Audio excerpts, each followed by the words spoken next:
Halo semua, jumpa lagi dalam vlog hari ini. Kali ini saya diberi tema Anger Despite Me to the Law.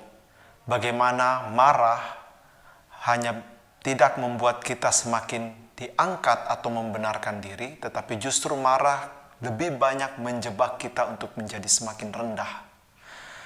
Apakah Yesus pernah marah? Jelas. Marah bukan berarti langsung berdosa.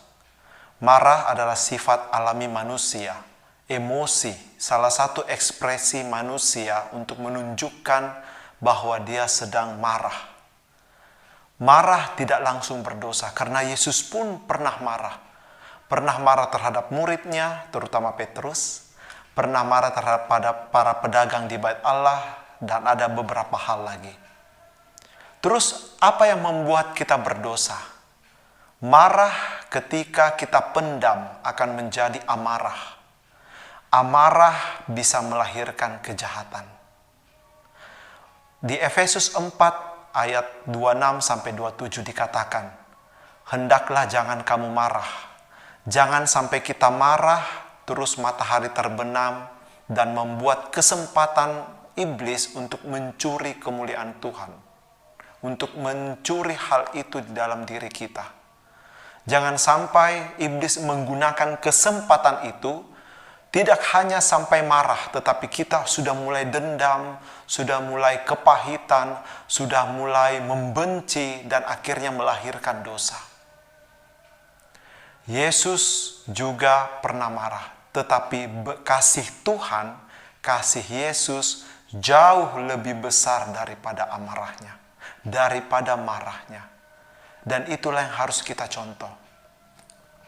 Mazmur 37 ayat 8 juga dikatakan, jangan marah, karena amarah bisa menimbulkan kejahatan. Orang semata-mata tidak langsung mendendam. Orang semata-mata tidak langsung membenci. Tidak langsung membunuh dan sebagainya. Semua hanya dimulai dengan kata marah. Ketika marah itu kita pendam. Ketika marah itu kita terus bawa hari demi hari, jam demi jam, detik demi detik. Dan kita tidak bisa menyelesaikan, tidak mau menyelesaikannya, maka akan timbul kepahitan. Dari situlah timbul kejahatan, menguasai pikiran kita, menguasai penglihatan kita. Dan kita akan melihat terhadap orang itu semuanya menjengkelkan, menjadi jelek. Bahkan kebaikan yang dilakukan oleh orang itu sekalipun kita anggap sebagai sesuatu yang jelek. Itu semua karena apa? Karena amarah sudah menguasai diri kita, hati kita. Oleh karena itu, mari saya mengajak Bapak Ibu Saudara sekalian, bukan berarti saya anti dengan orang marah, tidak.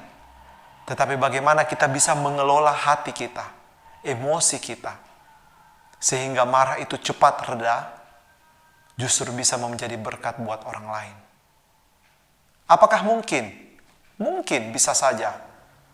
Tapi apakah mudah? Belum tentu.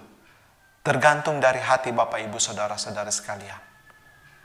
Ada beberapa hal yang bisa kita lakukan ketika amarah itu datang tiba-tiba, atau mungkin ada suatu kejadian membuat kita marah. Yang pertama, jangan membalas apapun. Tenangkan hatimu, tenangkan pikiranmu, tarik nafas dalam-dalam 3 kali, hembuskan, tarik lagi, hembuskan. Itu bisa meredam amarah kita lebih baik. Hal yang kedua yang biasa saya lakukan adalah berdoa kepada Tuhan. Minta kekuatan pada Tuhan. Mungkin ada yang bertanya, bisa nggak sih saya lakukan hal itu? Mungkin awalnya sulit. Tetapi ketika kita belajar untuk bisa berharap dan bergantung pada Tuhan, minta kekuatan pada Tuhan, agar kita bisa mengendalikan emosi kita, saya yakin tidak ada yang mustahil. Justru kita tetap bisa menenangkan hati, pikiran kita, menenangkan diri kita, dan kita bisa berpikiran lebih jernih lagi.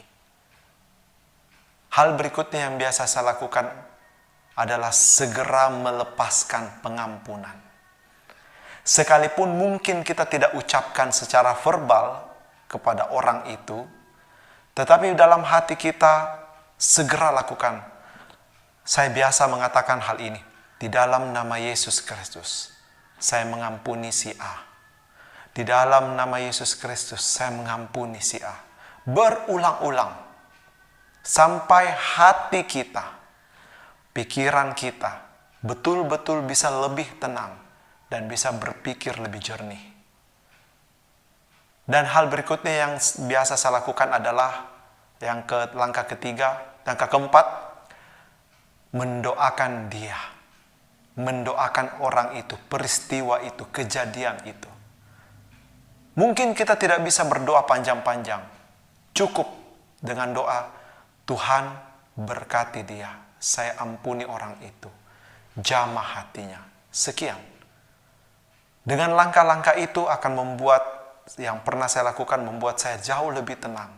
Dan saya merasakan ada kasih Tuhan yang memberikan saya kekuatan untuk bisa memanage amarah saya. Tidak hanya sampai di situ, justru saya bisa menjadi berkat buat orang itu. Apakah langsung bisa? Tidak. Jujur saya butuh diproses. Saya butuh waktu untuk bisa melalui hal-hal itu. Tetapi ketika saya dimampukan untuk melalui hal itu, saya mendapatkan kekuatan baru, keyakinan di dalam Tuhan bahwa Yesus, kasih Allah, kasih Yesus jauh lebih besar melampaui segalanya. Karena Yesus pun mengasihi saya. Dengan segala kebobrokan, dengan segala keterbatasan, dengan segala dosa-dosa saya pun harus berbuat demikian juga kepada orang lain.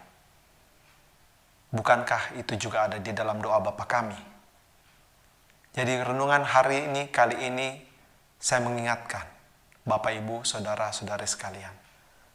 Marah bukan berarti langsung berdosa. Tetapi jangan sampai kita marah dan kita memendam hal itu. Detik demi detik, waktu berlalu, hari demi hari, bulan demi bulan, itulah yang melahirkan dosa. Dan semakin kita memendam marah kita, akan semakin sulit kita melepaskan pengampunan. Makanya kita perlu Yesus setiap hari. Kekuatan Roh Kudus yang memampukan kita. Bukan karena kehebatan kita, kehebatan saya, tetapi karena berkat kekuatan Tuhanlah.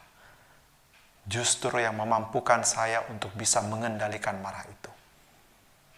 Karena dengan marah membuat pikiran kita menjadi pendek dan bisa melakukan apapun yang tidak berkenan di hadapan Tuhan.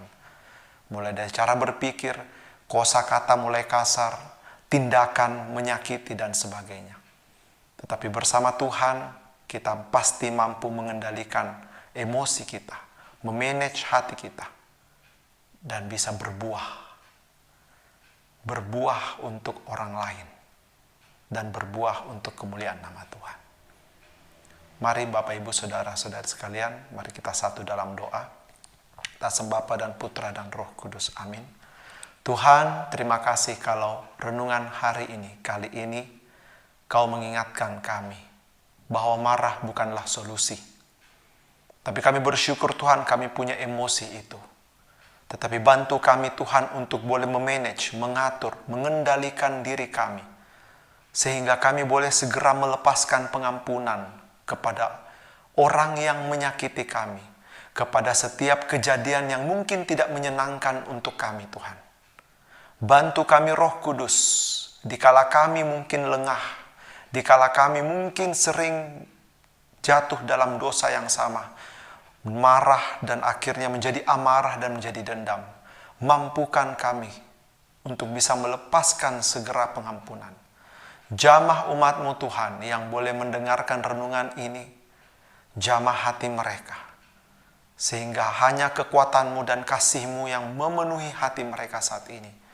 Dan mampu untuk boleh menjadi berkat buat orang banyak. Berkati kami sepanjang hari ini Tuhan. Dan hari-hari akan datang. Sehingga kami boleh menjadi terang. Tidak terlena, tidak memberikan kesempatan kepada si iblis untuk boleh berbuat lebih lagi dalam diri kami. Tetapi biarlah Roh Kudus yang menguasai hati dan pikiran kami. Terima kasih Yesus. Amin. Atas nama Bapa dan Putra dan Roh Kudus. Amin. Demikian renungan hari ini bersama saya Ardi Bisono. Tuhan Yesus memberkati.